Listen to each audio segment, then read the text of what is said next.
আজ আমি কেওড়ার টক রান্না করব চিংড়ি মাছ দিয়ে। তার জন্য কেওড়া গুলোকে সুন্দর করে ধুয়ে ওর ওই বোঁটাগুলোকে ফেলে দিয়েছি। দিয়ে সুন্দর করে ধুয়ে আমি সামান্য জল দিয়ে সিদ্ধ করে নিচ্ছি। আমি এবার দেখুন সেদ্ধ হয়ে গেছে একেবারে। গাঢ় থেকে এগুলোকে কাঁটাগুলো ছাড়িয়ে ফেলা যাবে, এই জন্য এটাকে আমি এবার নামিয়ে ফেলছি।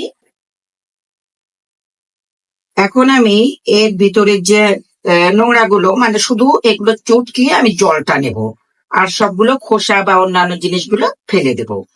তার জন্য আমি কি করব, একটু ঠান্ডা করে এটাকে চটকিয়ে নেব। চটকিয়ে আমি ছেঁকে নেব, শুধু জলটা নেব। কেওড়ার জলটা আমি সুন্দর করে চটকে তারপরে আমি ছেঁকে নিয়েছি। এখন আমি কড়াইতে এইটাকে দিয়ে দেবো।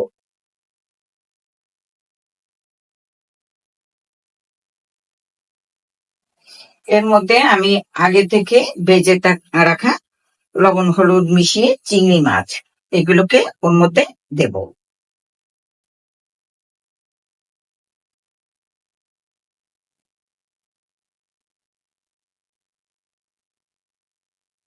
দিয়ে দিলাম এবার স্বাদ মতো লবণ,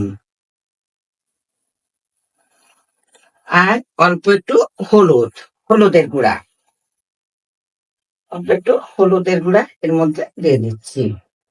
দিয়ে এটাকে নাড়াচাড়া করে ঢেকে দেব।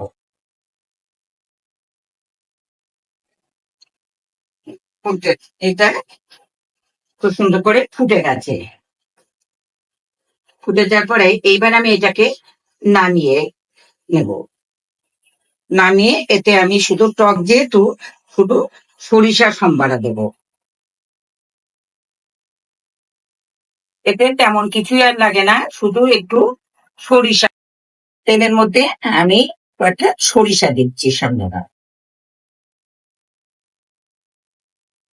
সরিষাটা একটু ভাজা ভাজা হবে।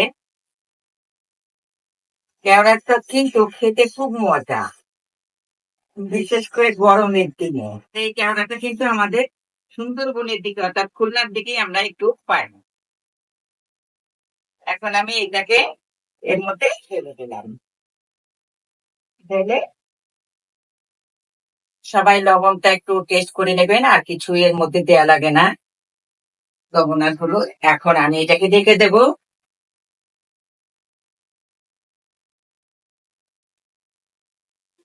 ঝোলটা একটু কমে কমে আসবে। এবার আমি এটাকে নামিয়ে রাখবো।